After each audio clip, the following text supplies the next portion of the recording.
உத்திரமேரூர் அருகே தொடர்ந்து அரை மணி நேரம் யோகா சிலம்பம் செய்து மாணவிகள் உலக சாதனை படைத்தனர். காஞ்சிபுரம் மாவட்டம் உத்திரமேரூர் சட்டமன்ற தொகுதிக்குட்பட்ட தனியார் கல்லூரியில் சிலம்பம், யோகா ஆகிய போட்டிகளுக்கான உலக சாதனை நிகழ்ச்சி நடைபெற்றது. இதில் ஏராளமான மாணவிகள் கலந்து கொண்டு கண்களை கட்டியபடி சுமார் அரை மணி நேரம் யோகா மற்றும் சிலம்பம் சுழற்றியதுடன் வில்வித்தை செய்தும் சாதனை படைத்தனர். இந்த நிகழ்ச்சியில் கலந்து கொண்ட அனைவருக்கும் சான்றிதழ்கள் மற்றும் பதக்கங்கள் வழங்கப்பட்டன. புதிய உலக சாதனை வச்சு நம்ம நடத்துவோம். சுமார் 5 வயது முதல் 55 வயதுகளுக்கு கலந்துக்கிட்டாங்க. இதுல சிலம்பம் கண்ணை கட்டி பண்ணாங்க. அது போக யோகா கண்ணை கட்டி பண்ணி முடிச்சிருக்காங்க. ஆர்ச்சரி ஃபோக்கஸ் பண்ணி அந்த போர்டில் பண்ணி கண்டினியூஸாக 30 மினிட்ஸ் பண்ணியிருக்காங்க.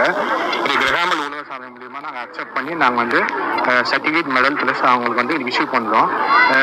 இந்த காலத்தில் குழந்தைகள் டிவி, நியூஸ் பேப்பர், மொபைல் அதுக்கப்புறம் அவங்களாம் யூஸ் பண்ணாங்க. இது விழிப்புணர்வு இந்த மாதிரி நம்ம இந்த வேலை ரெக்கார்ட் பண்ணுறோம். நம்ம ஸ்போர்ட்ஸ் கோட்டா இந்த விஷயமே ஸ்போர்ட்ஸ் கோட்டாக்காண்டி மேக்ஸிமம் எல்லாம் யூஸ்ஃபுல்லாக இருக்கிறதுக்காண்டி அந்த வேலை ரெக்கார்ட் மேக்ஸிமம் நாங்கள் பண்ணிட்டு இருக்கோம்.